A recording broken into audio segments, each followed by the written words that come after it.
Hi, hello, welcome viewers. இன்னைக்கு நம்ம secret of stock சேனல்ல மார்க்கெட் கேபிட்டலைசேஷன் பத்தி பார்க்க போறோம். அதே மாதிரி அது கூடவே ஈக்விட்டினா என்ன அப்படிங்கறத அந்த பேசிக்ஸோட கண்டினியூஷன், ஃபினான்ஷியல் அனாலிசிஸோட பேசிக்ஸ் இல்லையா, அதோட கண்டினியூஷன் தான் இன்னைக்கு. அண்ட் மார்க்கெட் கேபிட்டலைசேஷன் அப்படின்னு பார்த்தீங்கன்னா அது வந்து அந்த கம்பெனியோட ஹோல் அந்த இதை தான் குறிக்குதுன்னு சொல்லுவீங்க இல்லையா. ஸோ அதோட ஃபார்முலா என்ன அப்படின்னா கரண்ட் மார்க்கெட் ப்ரைஸ் கூட நம்ம என்ன பண்ணுவோம்னா டோட்டல் நம்பர் ஆஃப் ஷேர்ஸை மல்டிப்ளை பண்ணும்போது நமக்கு மார்க்கெட் கேபிட்டலைசேஷனோட வேல்யூ கிடைக்கும். ஸோ டோட்டல் நம்பர் ஆஃப் ஷேர்ஸும் கரண்ட் ப்ரைஸும் ரெண்டும் இருக்கும்போது நம்ம வந்து ஈஸியாக மார்க்கெட் கேபிட்டலைசேஷன் என்ன அப்படிங்கிறத நம்ம கால்குலேட் பண்ணிக்கலாம். அண்ட் இதில் சம் எக்ஸாம்பிள்ஸ் இருக்கு. லைக் இப்போ நம்ம ட்ரேடிங் வியூக்குள்ள போனோம் அப்படின்னா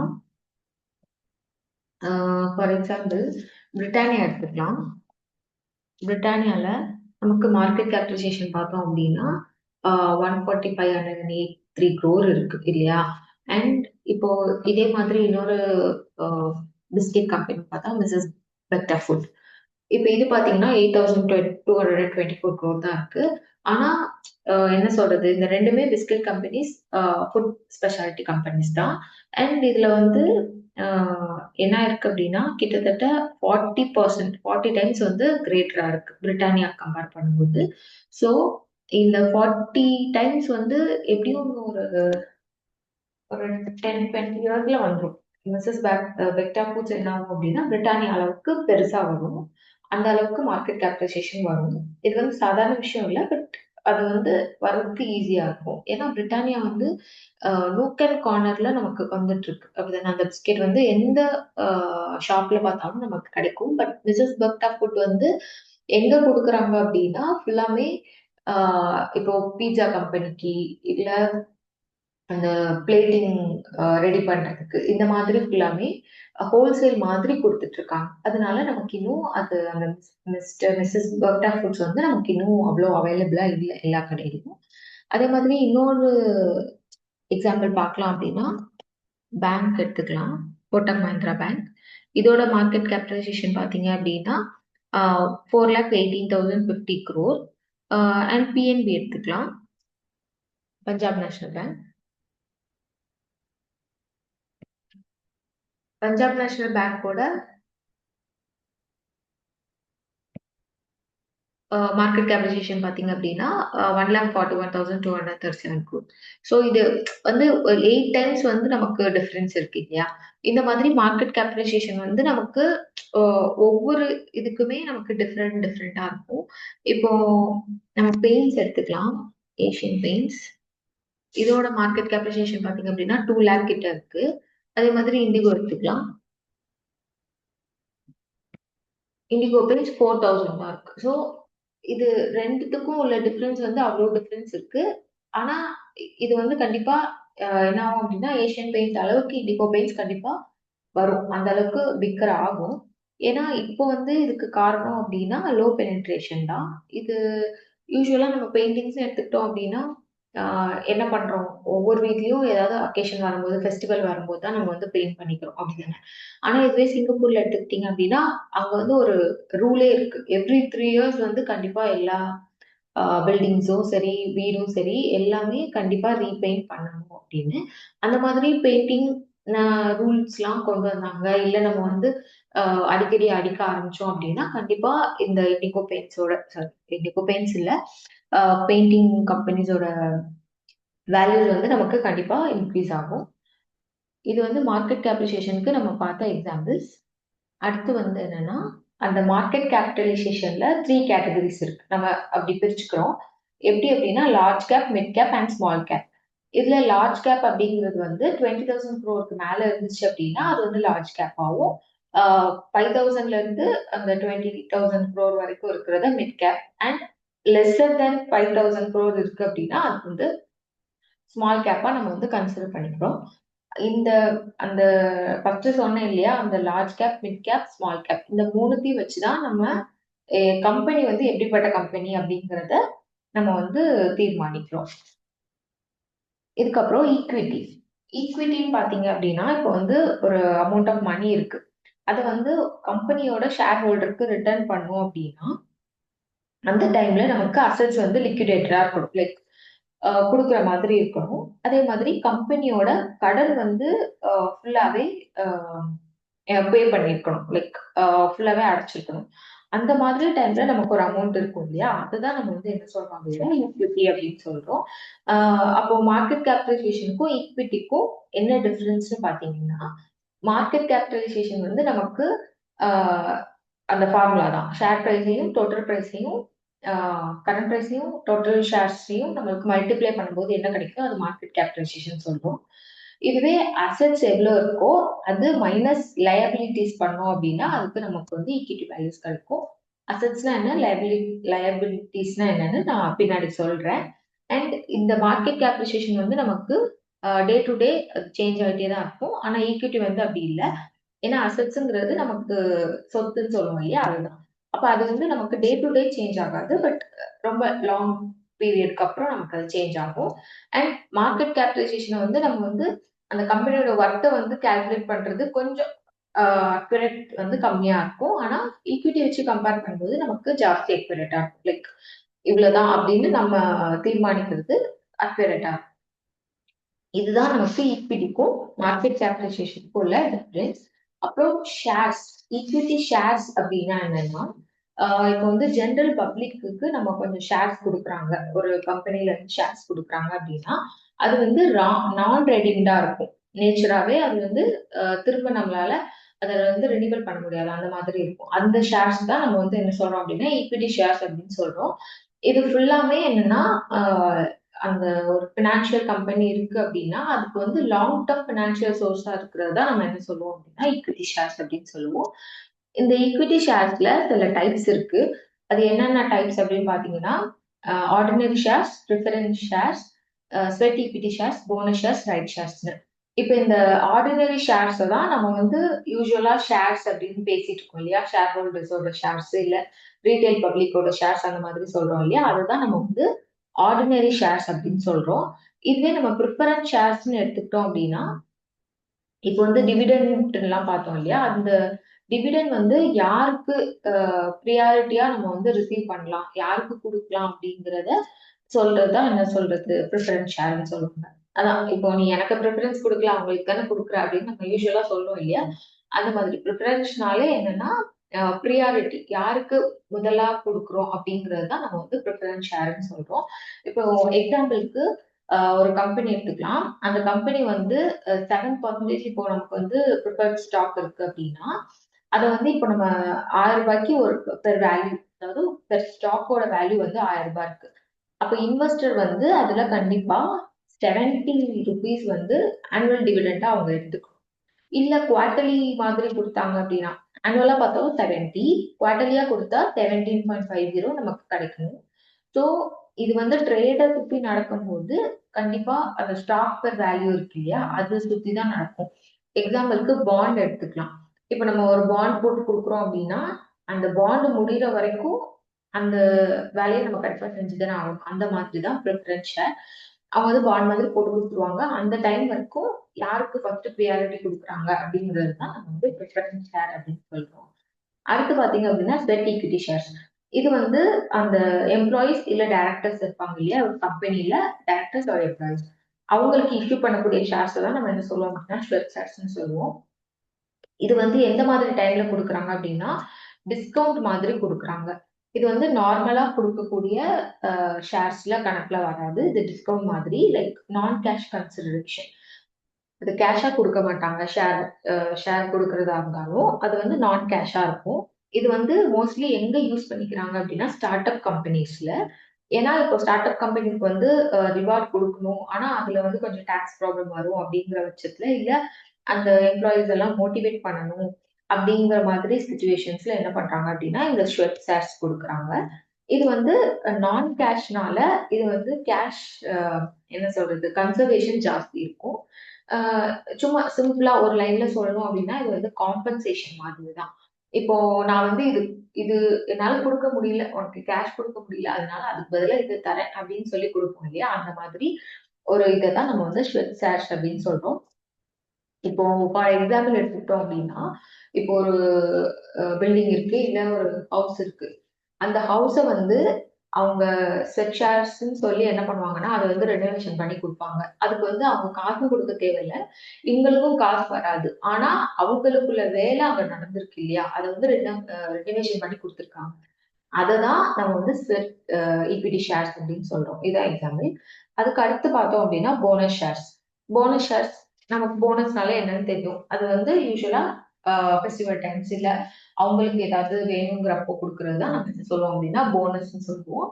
ஆனா, இந்த ஷேர்ஸ பொறுத்தவரைக்கும் சர்டன் ரேஷியோஸ்ல நமக்கு வந்து போனஸ் குடுத்துட்டு இருப்பாங்க. எக்ஸாம்பிள் 1:1 இல்ல 3:1 அந்த மாதிரி குடுத்துட்டு இருப்பாங்க. இதுல வந்து போனஸ் குடுக்கும்போது ஷேர் ஹோல்டர்ஸ்க்குன்னு சில பெனிஃபிட்ஸ் இருக்கு. கம்பெனிஸ்க்குன்னு சில பெனிஃபிட்ஸ் இருக்கு.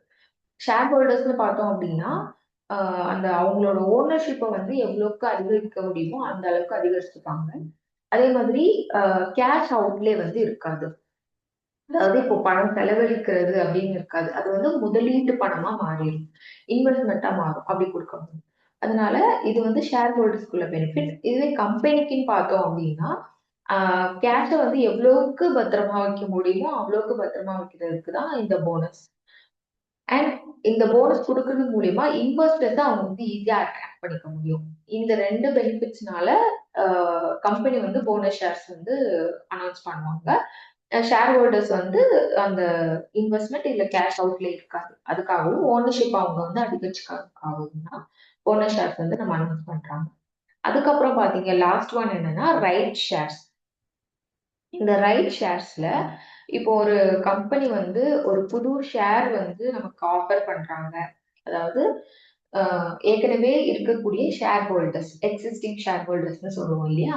அந்த ஷேர் ஹோல்டருக்கு ஒரு புது ஷேர் வந்து டிஸ்கவுண்ட் பிரைஸ்ல நமக்கு குடுக்குறாங்க அப்படின்னா, அத எதுக்காக குடுக்குறாங்க அப்படின்னு பார்க்கும்போது, அந்த ஓனர்ஷிப்ப மெயின்டெயின் பண்றதுக்காக, அதே மாதிரி அந்த ஓனர்ஷிப்க்கு எவ்வளோ பெர்சன்டேஜ் இருக்கு, அந்த பெர்சன்டேஜ் மெயின்டெயின் ஆகுறதுக்கும், அதே மாதிரி அத ஜாஸ்தி பண்றதுக்காகவும் தான் இந்த மாதிரி புது ஷேர்ஸ் வந்து ஆஃபர் பண்ணுவாங்க.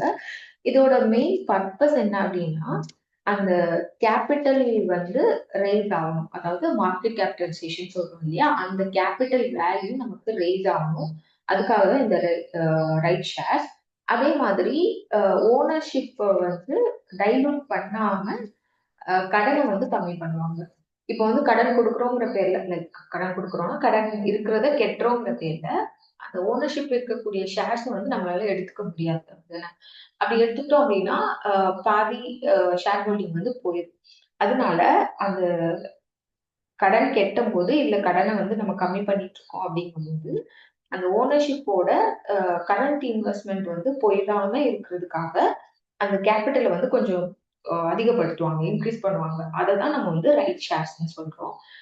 ஸோ ஈக்விட்டி ஷேர்ஸ்ல வந்து நமக்கு 5 டைப்ஸ் ஆஃப் ஷேர்ஸ் இருக்கு. அதுல ஒண்ணு பார்த்தோம் இல்லையா? இப்ப இது வந்து ஈக்விட்டி அதே மாதிரி ரிசர்வ்னா என்ன அப்படிங்கிறத நம்ம வந்து இப்ப ட்ரேடிங் வியூல பார்க்கலாம். இப்போ இதுல பார்த்தீங்க அப்படின்னா, பேலன்ஸ் ஷீட். இந்த பேலன்ஸ் ஷீட்ல நமக்கு வியூ கன்சாலிடேட்டட்ன்னு இருக்கும். அதே மாதிரி வியூ ஸ்டாண்ட் அலோன் இருக்கும். 2 எண்ணம் இருக்கும். இத வந்துருச்சு இல்லையா? வியூ ஸ்டாண்ட் அலோன் இன்னொன்னு வியூ கன்சாலிடேட்டட்ன்னு இருக்கும். இப்போ இந்த 2த்துல அ ஃபர்ஸ்ட்டு கன்ஃப்யூஸ் ஆயிறக்கூடாது. வியூ கன்சாலிடேட்டட்ன்னு இருந்துச்சு அப்படின்னா, அதுல இருக்கக்கூடிய வேல்யூ வந்து stand alone value. View stand alone இருந்துச்சுன்னா, அதுல இருக்கக்கூடியது வியூ கன்சாலிடேட்டட் வேல்யூ. ஓகே. நம்ம எப்பவுமே பார்க்க வேண்டியது கன்சாலிடேட்டட் வேல்யூ தான். ஏன்னு பார்த்தோம்னா, இப்ப கன்சாலிடேட்டட் அப்படிங்கிறது வந்து, இப்போ ஒரு கம்பெனி இன்னொரு கம்பெனி கூட மெர்ஜ் ஆயிருக்குன்னு வச்சுக்கோங்க. அந்த 2 கம்பெனியோட அ என்ன சொல்றது? அந்த கேப்பிட்டல் என்ன? ரிசர்வ்ஸ் என்ன? அவங்க எவ்வளவு கடன் வாங்கியிருக்காங்க? அப்படின்னு எல்லாமே தெரியணும். அப்படிதானே? 2 கம்பெனிக்குள்ளதும் தெரியணும். அதனால இப்ப 2 கம்பெனி மெர்ஜ் ஆயிருக்கு, இல்ல 3 கம்பெனி மெர்ஜ் ஆயிருக்குன்னா, எல்லாத்தையும் சேர்த்து காமிக்கிறது என்னன்னா, கன்சாலிடேட்டட் வேல்யூ. அதே மாதிரி அந்த இப்போ நம்ம ஒரு கம்பெனி எடுக்கிறோம் அப்படின்னா, அந்த கம்பெனியோடது மட்டும் இருக்கு அப்படின்னா, அது வந்து ஸ்டாண்ட் அலோன் வேல்யூ. நம்ம எப்பவுமே கன்சாலிடேட்டட் தான் பார்க்கணும். அப்போ அந்த இடத்துல நமக்கு என்ன இருக்கணும்? இந்த இடத்துல என்ன இருக்கணும் அப்படின்னா, ஸ்டாண்ட் அலோன் வேல்யூ அப்படின்னு இருந்தா தான் நம்ம பார்க்கிறது கரெக்ட்ன்னு அர்த்தம். ஏன்னா, ஸ்டாண்ட் அலோன் வேல்யூன்னு இருக்கும்போது இதுல இருக்கிறது கன்சாலிடேட்டட். ஸோ நம்ம வந்து கன்சாலிடேட்டட் தான் பார்க்க போறோம். இந்த கம்பெனி அதே மாதிரி இன்னொரு கம்பெனி ஜாயின் ஆயிருக்கு அப்படின்னா அதுக்குள்ளதான் காமிக்கிறது தான் கன்சாலிடேட்டட் அப்படிங்கிறது. இப்போ சில கம்பெனிஸ்க்கு ஸ்டாண்டலோன் மட்டும்தான் இருக்கும், கன்சாலிடேட்டட் இருக்காது. இப்போ எக்ஸாம்பிளுக்கு வந்து டாடா எடுத்துக்கலாம். இப்ப இந்த டாடா ஸ்டீல் கம்பெனில இப்ப இதுல இருக்கிறது வந்து என்னன்னா கன்சாலிடேட். ஓகே. இப்போ இதுல ஈக்விட்டி கேபிட்டல் அப்படின்னு இருக்கு. இப்ப இந்த ஈக்விட்டி கேபிட்டல் அப்படின்னா எதை வந்து குறிக்குதுன்னா, இப்போ வந்து ஒரு ஓனர் இருக்காங்க அந்த கம்பெனிக்கு. அதே மாதிரி அந்த கம்பெனில டோட்டல் அசெட்ஸ்ன்னு இருக்கும். அதாவது மொத்த சொத்து. அதுல இருந்து லயபிலிட்டிஸ வந்து நம்ம கம்மி பண்றது. அதாவது ஆஹ் அத் அதி அதர் சொத்துன்னு சொல்லலாம். அத வந்து மைனஸ் பண்ணிட்டோம் அப்டின்னா, அததான் நம்ம என்ன சொல்லுவோம் அப்டின்னா, இந்த ஈக்விட்டி கேபிட்டல் அப்டின்னு சொல்றோம். அதாவது இப்போ நம்ம ஸ்டாக்க வந்து செல் பண்றோம், விக்கிறோம். அதுல உள்ள ஃபண்ட்ஸ். அதே மாதிரி இ இருக்கக்கூடிய ப்ராஃபிட்ஸ், அக்குமுலேட்டட் ப்ராஃபிட்ஸ்ன்னு சொல்லுவோம்ல. இந்த 2த்தையும் சேர்த்து கால்குலேட் பண்ணக்கூடியது தான் என்னன்னா, ஈக்விட்டி கேபிட்டல் அப்டின்னு அர்த்தம். இப்ப எக்ஸாம்பிள்க்கு ஒரு கம்பெனி வந்து ஒரு 1 மில்லியன் அசெட்ஸ் வச்சிருக்காங்கன்னு பார்த்துக்கலாம். அதுல வந்து அ அ 300,000 வந்து லயபிலிட்டீஸ் இருக்கு. அப்போ இதோட கேபிட்டல் எவ்வளவா இருக்கும்? அதாவது ஈக்விட்டி கேபிட்டல் எவ்வளவா இருக்கும் அப்டின்னா, ஆ 700,000 இருக்கும் ஈக்விட்டி கேபிட்டல். அப்போ இது வந்து திரும்ப பேலன்ஸ் ஷீட்ல கேட்டகரைஸ் பண்ணும்போது, இத வந்து காமன் ஸ்டாக், ரிட்டெயின்ட் எர்னிங் அப்டின்னு சொல்லி நமக்கு டிஃபரன்ஷியேட் பண்ணியிருப்பாங்க. இந்த ஈக்விட்டி கேபிட்டல் வந்து என்ன சொல்றது? அ குவார்ட்டர்லிக்கு குவார்ட்டர்லி அவ்ளோ டிஃபரன்ஸ் இருக்காது. பட் இயர்லி பார்க்கும்போது நமக்கு வந்து ஜாஸ்தி டிஃபரன்ஸ் இருக்கும். அதுக்கப்புறம் ரிசர்வ்ஸ்ன்னு இருக்கு இல்லையா? இதுதான் நம்ம ஈக்விட்டி கேபிட்டல்னு பார்த்தது. அடுத்தது ரிசர்வ்ஸ்ன்னு இருக்கு. இந்த ரிசர்வ்ஸ் என்ன அப்டின்னா, அதாவது ஒரு கம்பெனில ப்ராஃபிட் இருக்கு. அதோட ஏர்னிங்ஸ் அதாவது ஃபியூச்சர் ஏர்னிங்ஸ் இவ்ளோ வரும் அப்டின்னு நெனச்சுட்டு ஒரு ப்ராஃபிட் காமிக்கிறாங்க. இல்லன்னா ஸ்பெசிஃபிக் பர்ப்பஸ் வச்சு ஆ இப்போ ரிசர்வ்ஸ்ல வச்சுட்டு நம்ம வந்து காமிக்கிறோம் அப்டின்னா, அத வந்து நம்ம ரிசர்வ்ஸ் அப்டின்னு சொல்றோம். ஆ இதுலயே நமக்கு பாரோயிங்ஸ் அடுத்தது பார்த்தீங்கன்னா, பாரோயிங்ஸ். இது வந்து அ எவ்ளோ கடன் வாங்கியிருப்பாங்க அப்படிங்கிறது தான். இப்ப இந்த கடன் வாங்கியிருக்கிறதுலயே நம்ம வந்து long term borrowing, short term borrowing இந்த மாதிரிலாம் இருக்கு. லீஸு, அப்புறம் பிரிஃபரன்ஸ் கேபிட்டல்ஸ் இது வந்து அதர் பாரோயிங்ஸ். ஸோ இந்த மாதிரி பாரோயிங்ஸ்லயே நமக்கு நெறைய கேட்டகரிஸ் உண்டு. பாரோயிங்ஸ்னா ஒண்ணும் இல்ல கடன். அதாவது மத்த கம்பெனிஸ்ல இருந்து வாங்கியிருக்கலாம், இல்ல பேங்க்ஸ்ல இருந்து வாங்கியிருக்கலாம். இந்த மாதிரி இதுதான் நம்ம வந்து பாரோயிங்ஸ் அப்படின்னு சொல்லியிருக்கோம். அப்புறம் அதர் லயபிலிட்டீஸ். அதர் லயபிலிட்டீஸ்னா இப்போ ஒரு கம்பெனின்னு வச்சிருக்காங்க. அந்த கம்பெனிய தவிர்த்து லைக் இப்போ ஹோட்டல்ஸ் இருக்கலாம். இல்ல வேற ஏதாவது மெடிக்கல்ஸ் இருக்கலாம். அந்த மாதிரி அத தவிர்த்து வேற ஏதாவது அதோட அ ஜாயினிங் இல்ல கோஆர்டினேட்டா இருக்கா அப்படின்றத நம்ம அதர் லயபிலிட்டீஸ் அப்படின்னு சொல்றோம். அதுக்கப்புறம் பிக்ஸட் அசெட்ஸ். பிக்ஸட் அசெட்ஸ்னா அ அசையாத பொருள். அது வந்து எங்கேயுமே நம்மளால எடுத்துட்டு போ முடியாது அப்படிங்கிறது தான் நம்ம வந்து பிக்ஸட் அசெட்ஸ்ன்னு சொல்றோம். அ இப்போ வந்து ஒரு ஃபேக்டரி இருக்கு. இல்ல ஒரு ஒரு கம்பெனி இருக்கு அப்படின்னா, அந்த ஃபேக்டரியோட லேண்ட் எவ்ளோ மதிப்பு வரும்? இல்ல அந்த அதுல இருக்கக்கூடிய அந்த பில்டிங் மொத்தமும் எவ்ளோ மதிப்பு வரும்? அப்படிங்கிறது தான் நம்ம வந்து பிக்ஸட் அசெட்ஸ்ன்னு சொல்றோம். அதுக்கப்புறம் சிடபிள்யூஐபி. சிடபிள்யூஐபி அப்படின்னா கேப்பிட்டல் ஒர்க் இன் ப்ராக்ரஸ் அப்படின்னு அர்த்தம். அதாவது கேப்பிட்டல் ஒர்க்னா, அ அதாவது அ ஒரு அசெட் எடுத்துக்கிட்டோம் அப்படின்னா, அந்த அசெட்ஸ்ல லாங் டர்மா அதுல எவ்ளோ காஸ்ட் வந்துட்டு இருக்கு. இப்போ வந்து அவங்க அந்த கம்பெனிய வச்சிருக்காங்க. இல்ல அந்த பில்டிங் இருக்கு. அந்த பில்டிங் வந்து வாடகைக்கு விட்டு அவங்களுக்கு சில காசு வரலாம் இல்லையா? அந்த மாதிரி சில ஒர்க்னால வரக்கூடிய அ அ காசு. இல்லன்னா, அது வந்து இப்போ அண்டர் கன்ஸ்ட்ரக்ஷன்லயே இருக்குன்னு வச்சுக்கலாம். ஒரு பில்டிங் வந்து கன்ஸ்ட்ரக்ஷன்ல இருக்கு. அதோட டெவலப்மென்ட் இல்ல அத வந்து நம்ம வந்து இன்னும் அ நல்ல யூஸ் ஆகுற மாதிரி அத வந்து ரெனியூ பண்றோம் அப்டின்னா, அத நல்ல இன்டென்ட் யூஸ்க்காக யூஸ் பண்றோம். ஆனா இன்னும் ரெடி ஆகல. அப்ப அதுக்குள்ள காசு. இந்த மாதிரி அ இனிமேல் வரும். ஆனா இந்த மாதிரி எங்களுக்கு உதவல, மத்தவங்களுக்கு உதவுது அப்டின்னு சொல்றோம் இல்லையா? அததான் என்ன சொல்லுவோம் அப்டின்னா, அ கேப்பிட்டல் ஒர்க் இன் ப்ராக்ரஸ் அப்டின்னு சொல்லுவோம். அதாவது ஸ்டார்ட்டிங்ல இருந்தே நம்ம அதுதான் பண்ணிட்டு இருக்கோம். ஆனா இன்னும் அது ப்ராக்ரஸ் ஆயிட்டு தான் இருக்கு. அப்டிங்கிறத நம்ம சிடபிள்யூஐபின்னு சொல்றோம். இன்வெஸ்ட்மென்ட் எல்லாருக்கும் தெரிஞ்சது தான். And other assets. அதர் அசெட்ஸ்ன்னு பார்க்கும்போது, இதுல வந்து இன்வென்டரீஸ்.